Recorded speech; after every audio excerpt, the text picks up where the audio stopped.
앞에 영광 드리는 복된 시간 될 수 있기를 주의 이름으로 축원드립니다. 가장 중요한 것은 심령의 불이 타올라야 됩니다.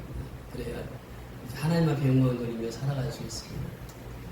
우리 오늘 새벽에는 대한민국의 역사상 처음 있는 일을 우리는 보았습니다.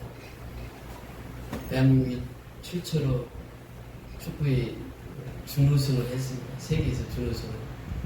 이강인 선수가 골든골을 시상하고, 대한민국 역사상 처음 있는 일이죠. 참 기쁜 소식입니다. 저는 오늘 이 소식보다 더 기쁜 소식을 전하라고 이 자리에 섰습니다. 오늘 하나님께서 우리에게 말씀하셨습니다. 하나님 세상을 이처럼 사랑하사 독생자를 주셨으니 이는 저를 믿는 자마다 멸망치 않고 영생을 얻게 하려 하십니다. 영생의 복을 이 시간 나누고자 이 자리에 섰습니다. 오늘 본문의 21절에 보면 이렇게 말씀하십니다. 전에 악한 행실로 멀리 떠나 마음으로 원수되었던 너희를 이제는 이렇게 변합니다. 여기 보면 전에는 이 단어와 이제는 이 단어가 있습니다. 참으로 중요한 단어입니다. 전에는 우리가 어떤 사람이었고 이제는 어떤 사람이었는가. 하나님께서 에덴 동산을 창설하시고 아담을 지으시고 아담을 그 에덴 동산에서 살게 하셨습니다. 하나님과 대화가 가능했습니다. 하나님이 아담아 아담아, 그러면 아담이 네 하나님 여기 있습니다. 대화가 가능했어요. 하나님과 함께 사셨습니다. 그래서 그 에덴 동산을 희락의 동산, 기쁨의 동산, 행복의 동산이라 이렇게 칭했습니다.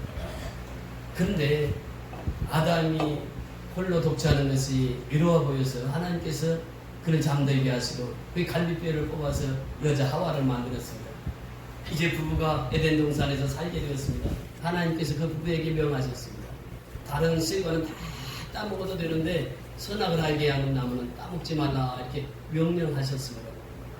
근데 사람이요, 하라고 하는 것은 하기 싶고 하지 말라고 하는 것은 하고 싶은 것이 사람의 마음입니다. 저희 어머니가 이제 밭을 매러 갈 때 그렇게 얘기합니다. 이 깜밥을 긁어서 이 찬장에다 두는데 그 숟갈이 노수저 절반 끊어진 노수저 반 절반 끊어진 노수저로 솥에서 이제 누룽지를 긁어서 그제 뭐 이렇게 주먹으로 해 주먹밥처럼 해가지고 찬장에 넣습니다. 그리고 이제 밭에서 밭을 매다가 새때 밥이 배가 고프면 추출을 하면 이제 그거 이제 잡수시러 오시는 거예요. 근데 그거 먹지 말라고 얘기했는데 먹지 말라고 하면 어떻게 돼요? 자꾸 먹고 싶은 거예요. 그래서 이제 그 찬장에 있는 손이 어려우니까 닿지를 않습니다. 그런 거에다가 의자도 놓고 거기다 이제 높은 걸 쌓아가지고 올라가다 쓰러지기도 하고, 근데 올라가서 그것을 깊고 찾아서 먹습니다. 어떻게 보면 사람의 심리는요, 아담의 시대나 지금 시대나 똑같습니다. 하지 말라고 하는 거 있으면 어떻게 더 하고 싶은 게 사람의 속성입니다. 선악과를 따먹지 말라 하니까 하와가 그것을 보니까 이제 사단이 와서 얘기하죠. 왜 하나님께서 선악과를 따먹지 말라고 했는지 아느냐? 너 선악과를 먹으면 너 누구와 같이 된다고요? 하나님과 같이 될 것이다. 그러니까 선악과를 보니까, 그 얘기를 듣고 선악과를 보니까 어때요? 오감직도 하고 먹음직도 하고 탐색기도 아니라 그래서 선악과를 따먹는 거죠. 사실 여기서부터 인류의 죄가 시작됩니다. 그런데 하와로부터 인류의 죄가 시작된다 이렇게 말하지 아니하고 아담으로부터 인류의 죄가 시작된다 이렇게 말합니다. 사실 실제적으로 보면은 하와로부터 그 범죄가 시작되거든요. 그런데 그 범죄를 아담에게 전가를 쓰게 됩니다. 아담이 가장입니다. 그래서 아담에부터 이 죄가 들어와요. 죄가 들어오니까 하나님과 화목했던 관계가 깨어지게 됩니다. 그때부터 죄라고 하는 것이 들어왔습니다. 죄라고 하는 산물은 어디서부터 오느냐? 불순종에서부터 온다고 하는 것입니다. 그리고 하나님의 말씀에 불순종하면 우리 마음속에 뭐가 다 찾아온다고요? 죄가 찾아옵니다. 죄가 찾아옵니다. 그 전에는 우리가 다 죄인이었단 말이죠. 그 불순종의 아들들이었단 말이죠. 이것이 바로 우리의 현실이에요. 전에는 다 죄인이었습니다. 한 사람도 의인이 없었어요. 다 죄인이었습니다. 그런데 그 죄가 갈수록 더합니다. 여러분 노아 시대에 오면은 창세기 6장에 보면 그렇게 말합니다. 죄가 관영하였더라. 이 땅에 가득 찼더라. 그 하나님께서 우리 심판을 준비했던 것이죠. 홍수의 심판을 준비했던 것이죠. 그러면서 20세기 노아 할아버지에게 너 방주를 지어라. 노아 할아버지가 방주를 짓습니다. 방주를 짓는데 하나님께서 명령하신 대로 그대로 순종을 합니다. 여러분, 불순종은 죄를 가져왔고 순종은 무엇입니까? 하나님의 위대한 역사를, 위대한 기적을 일으키는 것이 순종입니다. 이제 노아가 그대로 순종을 해서 노아의 방주를 만듭니다. 방주를 만들었을 때 이제 하나님께서 비를 주의하러 40일 동안 내려서 모든 지면을 다 덮게 합니다. 노아의 방주가 두둥실 뜹니다. 방주 안에 있던 노아의 8식구와 짐승의 한 쌍씩 다 살게 했습니다. 순종은 살게 하는 것이요, 불순종은 죽음의 길로 인도하는 것입니다. 여기서 노아의 방주를 통해서 우리에게 무엇을 말씀하시고 있습니까? 노아의 방주는 오늘날 교회의 모형입니다. 교회에 나와야 산다라고 하는 것입니다. 교회에서 하나님의 말씀을 들어야 산다고 하는 것이요, 인생은 노아의 방주에서 나오는 하나님의 말씀을 듣고 살아가는 것입니다. 교회를 통해서 산다라고 하는 것이요. 구약 예를 보면 또 한 가지 더 있습니다. 다니엘서 2장에 보면은 이제 하나님의 이스라엘의 역사를 설명하면서 이제 바벨론의 역사를, 세계 역사를 설명하면서 바벨론의 삶을 얘기합니다. 그리고 이 페르시아의 삶을 얘기하고 로마의 삶을 얘기합니다. 그러면서 이 다니엘이 그 꿈을 해석할 때, 느부갓네살 왕이 꿈을 해석할 때 바벨론이 무너지고 페르시아가 설 것이고, 페르시아가 무너지고 로마 제국이 설 것이고, 로마 제국이 무너지고 영원한 하나님의 나라가 설 것입니다. 여기서 다니엘이 그 꿈을 해석하는 거죠. 꿈을 꿨을 때 머리에는 금신상, 배는, 가슴에는 은신상, 배는 동신상, 그리고 발은 이제 철과 진흙으로. 그래서 그 꿈을 해석하면서 이것은 바벨론의 역사요, 페르시아의 역사요, 로마의 역사요. 그런데 로마 시대에 작은 돌이 나타나서, 뜬 돌이 나타나서, 산돌이 나타나서 그 신상을 다 부수었더라 이렇게 표현합니다. 뜬 돌이 누구입니까? 산돌이 누구입니까? 예수 그리스도, 살아계신 예수 그리스도. 예수 그리스도가 등장하니까 세계의 모든 역사가 그 예수의 역사로 말미암아 종기부를 찍고 하나님의 나라가 이 땅에 세워지게 되었더라. 그래서 예수님이 오시기 전까지 전의 역사라 그랬죠. 그래서 이 역사를 주전의 역사를 이렇게 표현해요. 그리고 예수님이 오신 이후의 역사를 주후의 역사를 이렇게 표현합니다. 그래서 아노 도미니라고 하는 말은 이 after Christ, AD라고 하는 말이 거기서부터 출발이 됩니다. 그러니까 예수님이 오신 후의 역사가 AD 역사예요. 그리고 그 예수님이 오신 전의 역사가 BC의 역사입니다. Before Christ. 그렇게 역사의 주인공으로 예수님이 오신 거예요. 그래서 모든 세계를 다 지배하신 분이 예수님, 만왕의 왕으로 이 땅에 오셔서 예수님께서 모든 세계를 다 지배하셨어요. 그러면서 다니엘서 2장 44절 45절에 보면 예수님께서 교회를 세울 텐데 그 교회는 누구도 멸망시키지 못한다. 그 교회는 영영이 있을 것이다 이렇게 예언을 하십니다. 그것이 바로 교회와 예수 그리스도를 통한 구속의 역사를 우리에게 말씀하시고 있습니다. 그래서 전에는 예수님 오시기 전에는 주전의 역사, 오신 이후에는 주후의 역사. 그래서 우리가 역사는 히스토리라고 하는데, 히스토리라고 하는 말은 그의 이야기입니다. 예수님의 이야기가 히스토리, 역사란 말이에요. 역사의 주인공은 예수예요. 오늘도 역사의 수레바퀴를 누가 돌립니까? 예수님이 돌리고 계신답니다. 우주 만물을 누가 지으셨습니까? 예수님이 지으셨다고 하는 것입니다. 그래서 전의 역사와 후의 역사, 전에는, 이제는, 이것이 바로 우리 인생에서 얼마나 중요한지 모릅니다. 전에는 우리가 다 죄인이었습니다. 이제는 그 죄사함을 받고 하나님의 자녀가 되었습니다. 우리가 바울의 삶을 통해서 전에의 삶과 이후의 삶을 너무나도 현저하게 우리에게 설명을 해주고 있습니다. 그것이 무엇입니까? 다메섹 석상의 사건이에요. 다메섹 석상에서 예수를 만났을 때 사울은 그 예수 만나기 전의 역사는 예수를 핍박하고 예수 믿는 사람들을 잡아다 오게 가두고 죽이기까지 했습니다. 그런데 예수를 만난 이후의 삶은 완전히 하나님 앞에 사로잡혀서 그 일생을 살아가는 모습을 보입니다. 우리 인생에도 보면 전의 역사가 있고 또 이제는 역사가 있습니다. 우리 개인적으로도 다 있습니다. 이 성경은 우리에게 말씀하십니다. 우리도 전에는 어리석은 자요, 순종치 아니하는 자요, 속은 자요, 각색 정욕과 행락의 종노릇한 자요, 악독과 투기로 지낸 자요, 가증스러운 자요, 피차 미워한 자였으나. 디도서 3장 3절에 이렇게 말씀하십니다. 그러면서 또 이제 에베소서 3장 2장을 보면은 2장 바로 에베소서 앞에 있으니까 에베소서 한번 보시겠습니다. 에베소서 2장 1절부터 3절까지 같이 공부하십니다. 에베소서 2장 1절부터 3절까지.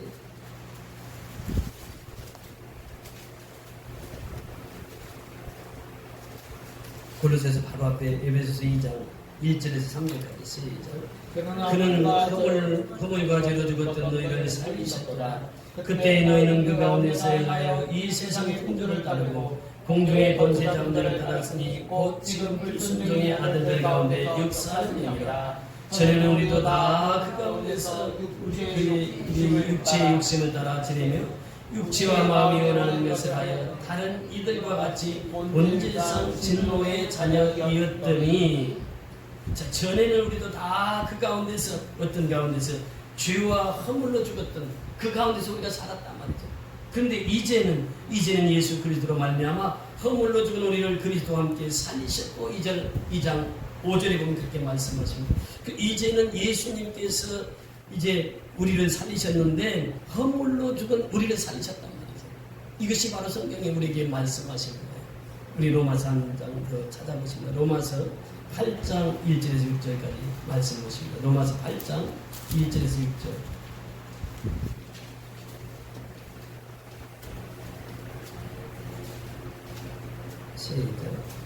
그러므로 이제 그리스도 예수 안에 있는 자에게는 결코 정죄함이 없나니, 이는 그리스도 예수 안에 있는 생명의 성령의 법이 죄와 사망의 법에서 너를 해방하였습니다.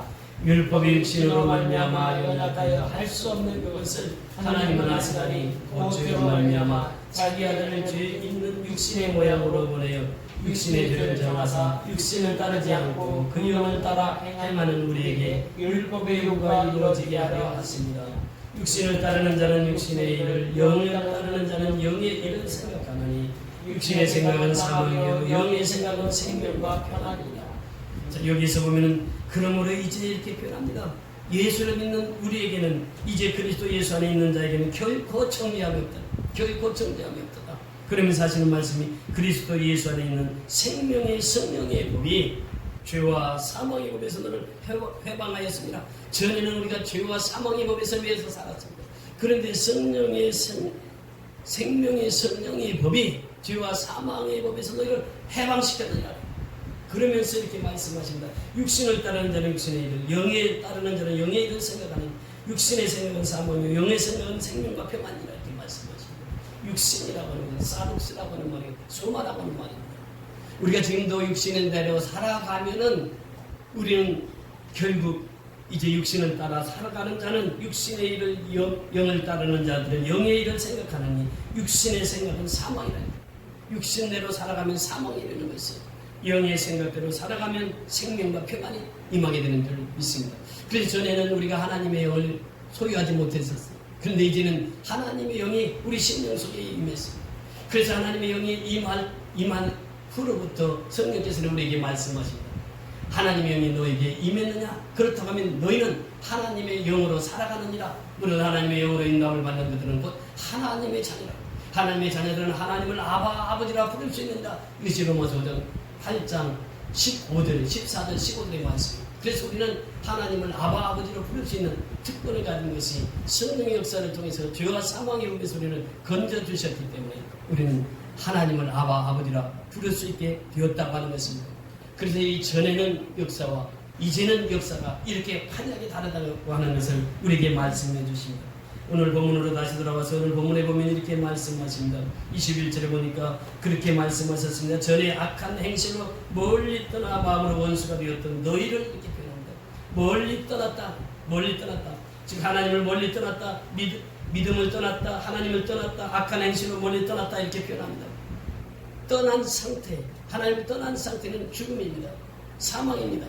그런데 하나님께로 다시 돌아오는 것이 생명입니다. 살아나는 것입니다. 하나님께서 에덴 동산을 창설하시고 그 일하게 동산을 창설하시고 기쁨의 동산을 창설하시고 우리 인간들이 다시 그 에덴으로 회복되기를 원하시는 것이 하나님 뜻입니다. 그래서 오늘 말씀하신다. 너희가 악한 행실로 멀리 떠나 마음으로 원수되었던 너희를 이렇게 표현합니다. 원수되었던 너희, 하나님을 떠나면 하나님께 원수가 된다고 하는 것입니다. 그런데 하나님께 돌아오기만 하면 하나님께서는 자녀로 다시 삼아주신다고 하는 것입니다. 우리가 탕자의 비유를 통해서 우리에게 말씀해 주십니다. 탕자가 아버지 집을 떠나는 순간부터 고난과 고통이 따랐습니다. 그런데 그 탕자가 아버지 집에 돌아가야지 그 마음을 먹고 아버지 집에 돌아왔을 때 그 탕자는 모든 자녀의 권세를 다시 회복받습니다. 마찬가지입니다. 우리는 탕자와 같은 사람이었습니다. 악을 따라 살았습니다. 하나님과 원수가 되어 살았습니다. 전에는 그렇게 살았단 말이죠. 근데 이제는 예수 그리스도의 보혈로 우리의 모든 일을 다 깨끗이 씻어주시고 하나님의 자녀로 삼으셨다라고 하는 것입니다.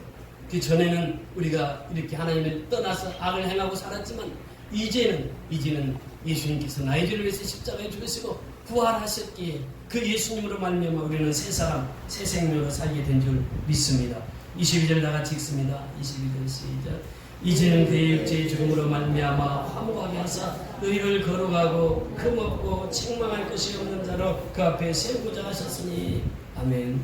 예수님께서 십자가에 죽으심은 우리로 거룩한 백성이 되어 살기를 원하셨습니다. 흠이 없는 백성으로 살기를 원하셨습니다. 책망받을 일이 없는 자로 살기를 원하셨습니다. 더 나아가서 뭐라고 말씀하시고 있습니까? 그 앞에 세우고자 합니다. 누구 앞에? 하나님 앞에 세우고자 합니다. 그러니까 이 말씀은 무엇을 우리에게 말씀하시고 있습니까? 사도 바울은 그렇게 고백합니다. 모든 성경 하나님의 감동으로 된 것으로 교훈과 책망과 바르게 함과 의로 교육하기에 유익하나니 이는 하나님의 사람으로 온전케 하려 하심이라 말씀하십니다.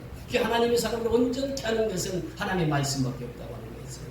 예수 그리스도의 보혈의 피로 말미암아 우리를 온전케 하시고 그 피는 곧 말씀이라 이렇게 말씀하시고 있습니다. 그 하나님의 말씀을 온전케 하기 위한 하나님의 계획이 하나님의 뜻이었다고 하는 것입니다. 그래서 오늘날 여기서 마찬가지로 흠없이 거룩한 삶을 살 수 있는 비결이 무엇입니까? 말씀으로 거룩해지는 거예요. 말씀으로 흠이 없는 삶을 살아가는 것입니다. 이것을 하나님께서 우리에게 말씀하시고 있습니다. 그러면서 23절에 보면 만일 너희가 믿음에 거하고 이렇게 표현합니다. 그래서 우리 믿는 사람은 믿음 안에 살아야 돼요. 믿음이 없이는 하나님 기쁘시게 할 수 없습니다. 믿음으로 사는 사람은 하나님이 기뻐하신다고 하는 것이요. 히브리서 11장 6절에 보면 믿음이 없이는 하나님 기쁘시게 못하느니 하나님께 나가는 자는 그가 살아계시는 것을 믿는 자들입니다. 그러니까 히브리서 11장 전체를 통해서 우리에게 무엇을 말씀하십니까? 믿음의 선진들이 어떻게 살아왔는가를 우리에게 말씀하시고 있어요. 그들은 복음을 받았습니다. 그 복음을 위해서 그들은 목숨까지 바치면서 그 믿음을 지켰습니다. 그래서 히브리서 11장 38절에 보면 세상이 감당치 못할 사람이라 이렇게 선언합니다.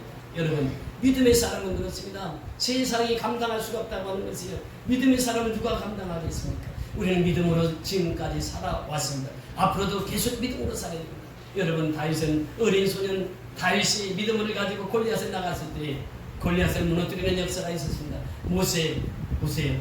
믿음으로 살았던 모세는 장성에서 이제 바로의 공주의 아들이라 거절을 하고 이제 그는 40년 동안 자기 백성들과 종살이 하면서 이제 그곳에서 훈련받고 연장받아서 80세에 하나님 앞에 부름을 받습니다. 그거요 모세를 통해서 하나님께 홍해소리가 나요. 그러면서 그 홍해소 속에 나타나는 것이 무엇입니까? 너희는 오늘 가만히 있어서 하나님이 구원을 보라고 말씀하시는 거예요. 하나님께서 그 모세를 통해서 하나님의 역사를 이루어 가십니다. 구원의 역사를 이루어 가십니다. 다윗을 통해서 하나님이 구원의 역사를 이루어 가십니다. 이것은 우리에게 무엇을 말씀하시고 있습니까? 모세의 믿음을 본받아라. 다윗의 믿음을 본받아라. 오늘 아브라함의 믿음을 본받아라. 그래서 믿음으로 살아나가고 하는 것이 히브리서 11장의 말씀입니다. 이런 믿음이 없이는 우리는 살아갈 수 없습니다. 우리가 믿음이 있으니까 저 양곤에 가서 복음을 전합니다. 생명을 전합니다. 믿음 있는 사람은 복음을 전합니다. 사명자이기 때문에 그러면서 더 중요한 말씀을 우리에게 주십니다. 믿음에 거하고 더 위에 굳게 서서 이렇게 표현합니다. 여러분 예수님이 산상설교가 마태복음 5장 6장 7장이 나옵니다. 결론이 무엇입니까? 반석 위에 세운 집은 비가 오고 창수가 나도 무너지지 않는데 모래 위에 세운 집은 창수가 나고 바람이 불면 무너진다라고 하는 거죠. 여러분 모래 위에 세운 집이 어떤 집입니까? 저는 어렸을 때 동네에서 몇감으로 가면은 그 냇가에 모래사장이 잘 있습니다. 그때의 우리 놀이기구가 뭐냐면 검정고무신입니다. 여러분 검정고무신 신으신 분들 그렇게 많지 않아요? 검정고무신 신어가지고 하나 벗어서 하나 그 코에 껴가지고 이렇게 뒤집으면 그 자동차가 돼요. 그러면 그거 가지고 아침에 그거 가지고 놉니다. 입술이 새파랗도록까지 물에 들어갔다 나와서 고무신 가지고 모래사장에서 또 우리 장로님은 뭐 저 섬에서 뭐 장난감이 떠내려와서 장난감 주워가지고 놀았다고 하는데 우리는 장난감도 없어요. 고무신 벗어가지고 그거 가지고 하루 종일 놀았어요. 여러분 모래 위에 세운 집이라고 하는 것은 그 모래를 말하고 있습니까? 그렇지 않아요. 우리가 이 성경의 배경, 성경의 역사를 보게 되면 그 배경사를 보면 이 말씀을 이해할 수 있습니다. 이스라엘 땅에는 와디 지역이라고 있습니다. 와디 지역이라고 하는 것은 물이 올 때는, 비가 올 때는 물이 흐르는 곳이에요. 강이 흐르고 물이 흐르는 곳이에요. 근데 건기가 되면 완전히 마른 땅이 됩니다. 그게 이제 모래사막. 제가 베트남에 갔을 때 모래를 봤는데, 그 굴을 뚫어놨는데 무너지지가 않아요. 얼마나 단단한지 몰라요. 거기에서 이제 베트콩들이 숨어 있다가 그 탱크도 구슬을 그랬는데, 그 굴을, 호치민시 그 주변에 있는 그 굴에 들어가 보니까 모래 이렇게 파놨는데 그렇게 튼튼해요. 그 중동 와디 지역이 바로 그런 지역입니다. 거기에다가 집을 세우는 거예요. 그래 동네 사람들은 다 압니다. 거기다 집을 세우겠어요? 안 세우겠어요? 우기 때가 되면 비가 막 불이 흘러가는데 동네 사람들은 안 세워요. 건축하지 않아요. 그런데 이제 해외에서 오신 분들, 다른 지방에서 오신 분들은 그걸 모르거든. 근데 그 자리가 평평하게 너무 좋은 거예요. 야, 이거 집 짓기 좋다. 그래서 이제 거기다 집을 짓습니다. 야자나무로 이렇게 집을 짓고, 보세요. 미얀마도 보면 거의 다 나무집입니다. 벽돌집이 별로 없습니다. 나무로 이렇게 집을 지어놓는데 바람이 불고 창수가 나면, 우기 때가 되면 그 집이 어떻게 되겠어요? 다 떠내려간단 말이죠. 그래서 여기서 터라고 하는 것은 뭐냐? 이 터가 참 중요한데, 건축을 할 때는 그 터를 봅니다. 터가 참 중요해요. 동남양형으로 이 집을 지어야 또 건강하게 산다고 그러죠. 그러니까 터를 본다고 하는 것입니다. 신앙이 터가 얼마나 중요한지 몰라요. 그 터가 누구입니까? 바로 반석이신 예수 그리스도. 고린도전서 10장 4절에 보면 반석은 곧 예수 그리스도라 말씀하세요. 그래서 우리가 이 세상에서 집을 짓고 사는데 누구 위에다 집을 지어야 된다고요? 반석 위에 집을 지어야 돼요. 예수 위에 집을 지어야 된다고 하는 것입니다. 여러분, 세상에 집을 짓는 사람은 무너지고 쓰러집니다. 그러나 반석 위에 집을 짓는 사람은 영원히 산다고 하는 것이에요. 그래서 믿음 있는 사람은 어디에다 집을 짓느냐? 반석 위에 집을 짓는 것입니다. 반석 위에 집을 짓는 사람은 바람이 불고 창수가 나도 무너지지 않아요. 그런데 그 와디 지역에 그 모래 위에 지은 집은 비가 오고 창수가 나면 그 집이 무너지고 쓰러지고 만다고 하는 것입니다. 이 터라고 하는 것이 그렇게 중요해요. 우리는 신앙생활을 하면서 예수 그리스도의 반석 되신 예수 그리스도, 그 위에 우리의 집을 지어야 될 줄 믿습니다. 그것이 무엇입니까? 교회는 교회를 낳는 것이고, 교회는 교회를 자꾸 짓는 것입니다. 이것이 바로 교회의 사명입니다. 교회는요, 영혼 구원과 교회를 짓는 사역이에요. 이것이 바로 하나님께서 원하시는 사역입니다. 그래서 우리 성교연합교회 통해서 저 미얀마 땅에 교회를 세우게 하십니다. 하나님께서 그 교회를 세우시는 것을 얼마나 기뻐하십니까? 지속적으로 하나님께서 그 역사를 통해서, 우리를 통해서 일하시는 것이에요. 하나님이 원하시는 것은 바로 하나님이 집을 짓는 것이요, 하나님의 백성들은 하나님의 복음을 가지고 땅 끝까지 증거하기를 원하시는 것이 하나님의 뜻인 줄 믿습니다. 바로 그 뒤에 나옵니다.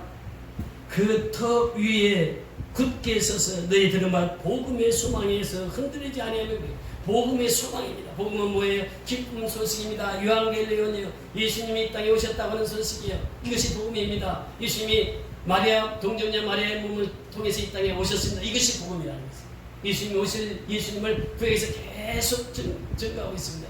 그래서 이 예수님 오심 자체가 복음이에요. 예수님 우리 오셔서 이 땅에서 33년 사시고 예수님이 십자가를 지셨습니다. 누구를 위해서 십자가를 지셨습니까?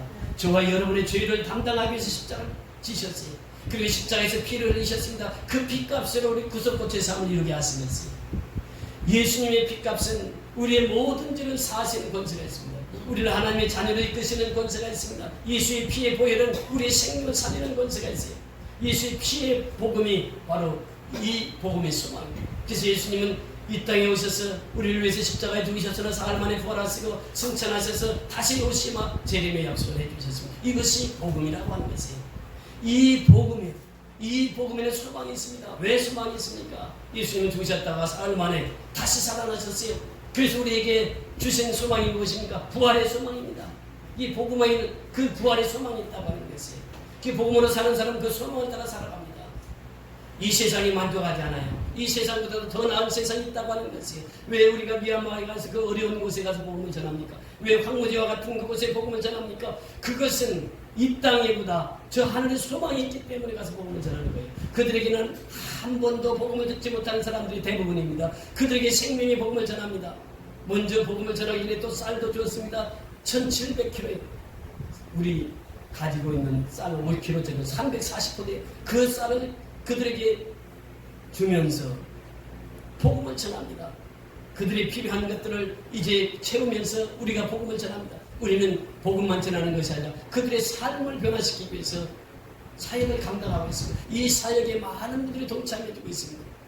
복음은 소망입니다.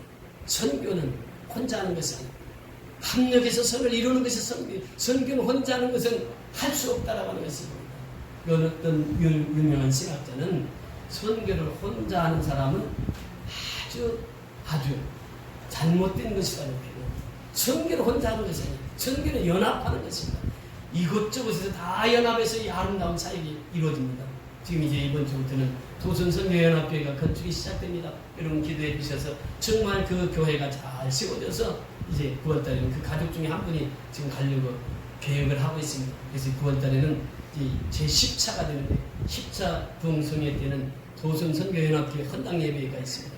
그리고 이제 하나님께서 지금까지 우리를 통해서 역사하신 조금 전에 보셨잖아요. 그 황무지와 같은 그 땅에 복음이 떨어지니까 그들의 삶이 변화되고 생각이 변화되고 그들의 하나님의 자녀로 살아가는 그 모습을 보았잖아요.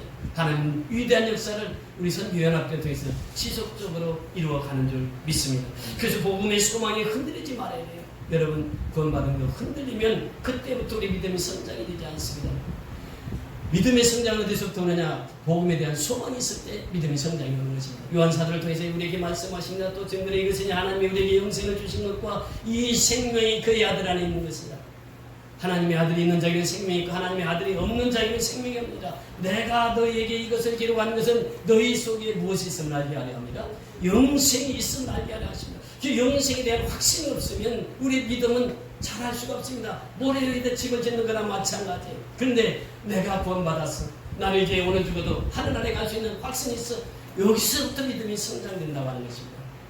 그래서 우리는 영생의 확신을 갖고 살아가는 것입니다.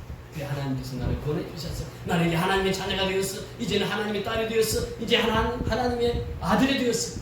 이제부터는 내가 죽어도 하늘나라에 갈 수 있어. 그 확신을 가진 그 사람을 통해서 하나님의 역사를 이루어진다고 하는 것입니다. 마지막 중요한 것은 무엇입니까? 바울이 그렇게 고백합니다.